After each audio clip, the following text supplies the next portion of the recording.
welcome to another episode of the Sales Manager Academy podcast. As always, I'm your host Omar, and we talk about leadership in the retail world. And boy, oh boy, are things changing in this world right now.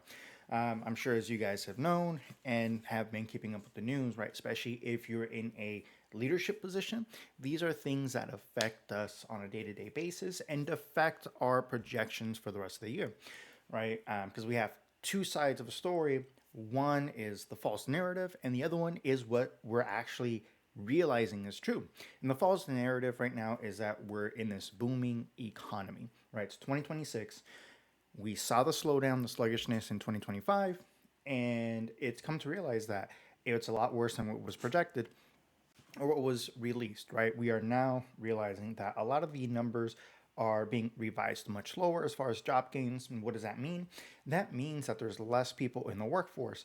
There's also, right, the underlying story, which we understand to be true, which is this fact that it doesn't count people that are underemployed or been unemployed for over 6 months. So, yes, the job market is hurting. What does that mean for us? That means that there's a lot less customers with the means for us to be able to assist. What does that mean for your employees? What does that mean for your market? It means that they might be seeing less foot traffic coming into the locations.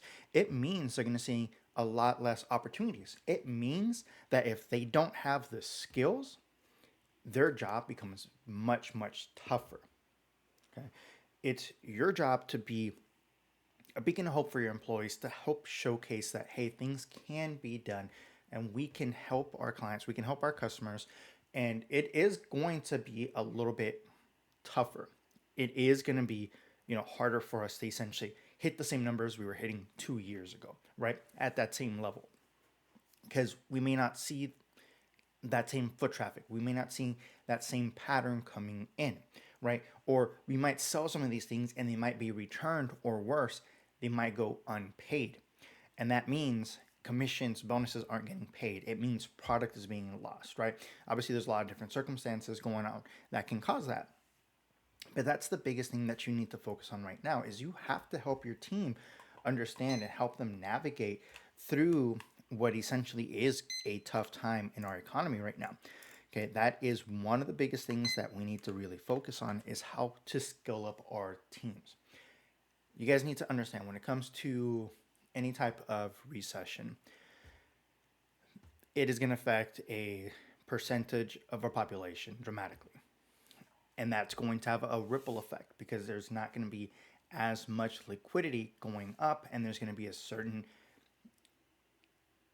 class that isn't going to be driving, right? Isn't going to be moving their liquidity unless there's a compelling reason to. And we're here to help our sellers become better at what they do. We're here to give them the tools to be able to do that. Okay? Because at the end of the day, we need to help our teams get better. Our clients, our customers come in not because of the product itself. Remember, guys, people hate to buy. They love being sold. They love that feeling of what it means to have this service or product or end result or experience. They love that portion of what they've been sold on. They hate buying if they have to do it on their own. That's what a lot of people don't realize. They think people are just going to buy, but they hate selling. People want that still. People still want that interaction. They still want to have understanding. And especially when it comes to bigger ticket items, that is still one of the biggest things that people want to understand. They want to make sure that they're making the right decisions. Because at the end of the day, too, they're not typically product experts, right? They're not subject matter experts in what they're going into. Because they might have, for instance, in a home theater project, they may have had one or two home theater setups in their entire life, right? And many of that happened out of their scope where they didn't see the intricacies. They don't understand how everything came together. They just have the end result. Compare that to an individual that's built thousands of home theaters and has had thousands of happy clients and customer experiences. There's a big difference. Yes, that one individual paid and they're living in it and using it. The other individual has helped customers build multiple, right? Hundreds and hundreds of different experiences with happy end results. So they're leveraging that expertise from those individuals to be able to get what they want. And that's very important when we have tougher markets that we're working with, right? Or tougher market conditions. So when you're bringing people on board and you're thinking of this as, yes, this is an entry level position, but I want their results. I want what they're going to be producing to be that of a veteran who's been in the field for 5 years, but this is the first position they've had in this industry. That's where the disconnect is that needs to be corrected, and that falls on you as a leader to correct that. And that comes through different matters, right? I saw a post of a national trainer on LinkedIn actually earlier today. And it's pretty much what I've been preaching for the better part of 10 years now, okay? Is that you can't shift any type of culture without investing in your people, without training and developing, right? And in their post, they talked about how they've finally started doing that over a year ago, and they've seen a shift. They've seen a decrease in the number of new hires leaving, and they've seen the performance of new hires increase. Not only that, they've also implemented something similar to their existing employees at the management level down. And they've seen a shift in performance as well as an increase in tenure from those individuals. It's not rocket science. It does involve work, right? So a lot of people make that distinction that, oh, it's super hard because it involves so much more work, so much more time and effort. It's not difficult. It's easy. It does involve work, right? Especially for us as leaders to really be able to push that forward and make sure it gets done, because we have to exemplify it, we have to continue it, and we have to make sure that we're inspecting what we expect. It's not, I told you once, get it done, and I'm never going to bring it up again, because then, hey, how are we tracking this? How are we measuring this? Oh, it just get it done, and then, right, but 6 months down the road, when this stuff isn't getting measured, there's no feedback, there's no way of tracking the results, and you're being hounded on it, and it's like, well, what the fuck am I measuring? Like, what are we looking at? How are we defining how this is impacting the business? For me, right? For me, it was always the bottom line. How much revenue, how much production was done from this point to this point, okay? And you compare it to different markets, one with and one without. It can be as simple as that, right? If you're a smaller location or smaller territory, well, what about this cluster of locations compared to this cluster? What's the difference in their performance? And obviously at the beginning, you're not going to see much, because especially new hires coming in, they don't have that experience. They don't have the results. But once they hit that 30 to 45 day mark, you're going to see that, oh shoot, their performance is really, really great, and this stuff is sticking. So that part is super, super important. And I cannot understate how important it is that your employees understand how they're getting compensated. That is one of the biggest things that we as leaders have to make sure our team gets correct. I remember being an AV and having trouble with some of the newer employees trying to get from the initial customer interaction, to get us into their home, because they're trying to sell on the spot, and they didn't understand what that meant and that difference, because they were selling what was an easy solution, which was a soundbar, and mind you, good spiffs, right? I don't blame them. But then they were realizing that a lot of these customers were returning that stuff in a very short period of time because it wasn't the experience that they were looking at, right? They're like, well, yeah, we can sell this, boom. But they weren't focusing on the experience part. And then once that was broken down to them and they understood, oh wow, this is a much bigger ticket. Like you're saying I can make this much, right? And the customer experience is going to be much better. There's just a little bit more work that has to be done, because we have to verify the space. We have to make sure that we have the right scope of work. We have to make sure we have the right type of equipment, right? And set the right expectations for during, and post installation of that theater room. But once they saw those numbers and once they actually understood what it meant from not only their perspective, but also the customer experience, because at the end of the day, the customer experience is what's going to retain that future business through referrals or through repeat customers, right? Repeat customers coming back in to do more work or to do work at other properties. That is the big difference. Okay. That's what you need to understand as a leader. They can't just throw them out and do basic training and think that's going to be more than enough to be able to get them what they need or that experience that they're going to be needing. Right? Stuff like that. Or, for instance, on the appliance side, especially when you're talking about custom builds, when you're talking about premium and luxury appliances, right? Your Thermadors, your Sub-Zero Wolf. You have new hire employees that don't understand and they just sell the most basic thing, and then that shit gets returned, and now I have open box product because the customer's like, what the hell is this? It doesn't fit. It's not what I wanted, right? It's not the look I'm looking for. The dimensions are off. Right? You guys know how annoying that is. If you've ever had a 42-inch go out and it's for a 48-inch or worse, a 36-inch, right? It's like, okay, there's a lot more that needs to go into this, and it's like, damn, right? Why weren't these questions asked? Why weren't we out for a survey? Right? Why would that's not on the employee, especially if they've never done this or they're brand new. That's on you as a leader because the expectations weren't set and we didn't give them a roadmap to succeed. It's a learning experience, but from a customer standpoint, it's a location I really don't want to deal with no more because they don't have people that know their shit. That is super important because now that is lost faith from a customer standpoint. That means that they're going to tell people avoid that location or avoid that company because the experience was terrible. And that is true. We all know this. Detracting customers, detractors, are more likely to tell others not to do business with you, right? Whereas a customer who had a great experience, we're lucky if they tell somebody else. Most of the time, they just keep it to themselves. But that's where relationship building comes in place.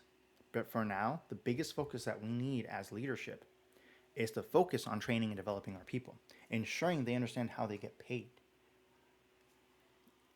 And the easiest way is have a calculator, have a tool that can simply show, hey, theoretically, if you do this, this, and this is how much you can make, right? This is what you've done before historically.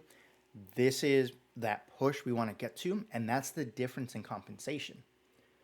In the wireless world, I've seen it where, or even in AV, where you have different commissions, right? Different commission levels, where if they attain a certain point, they get an accelerator, or if they hit below a certain point, they get detractors on their commission.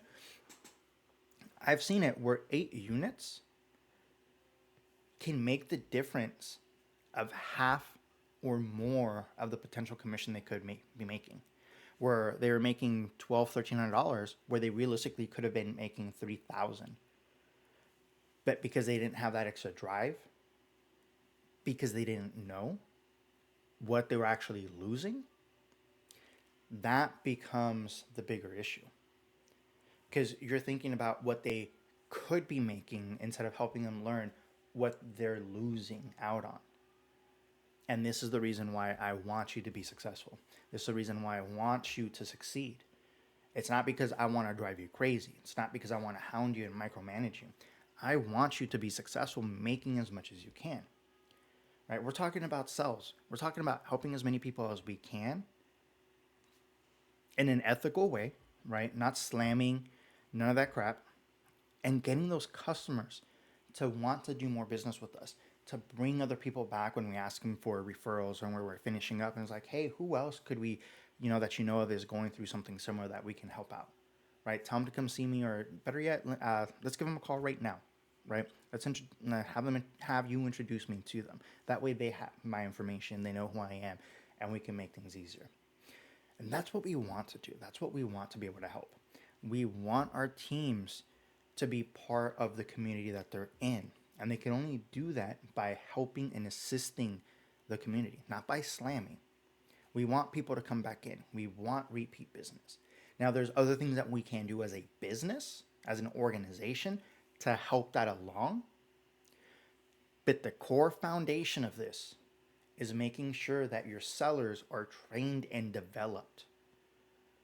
In the AV space, we know there's hundreds and thousands, if not millions, of different ways to build out these solutions. In the appliance space, it's the same, right? In the furniture space, you guys know this. We're not even talking about a single room at this point, right? Where AV and appliances, typically we can focus on a single room unless we're doing like automation. Furniture, you're talking about the different bedrooms. You're talking about the living room. You're talking about the foyer. You're talking about, the outside patio. Forget if they have a pool. We're talking about so much more. In the wireless space, most of you guys think residential, but we got to go beyond that, right? Because now we have business opportunities that can come through.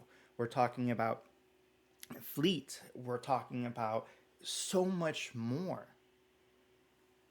that their entryway, their segue into this is just a very small tidbit of what can be done.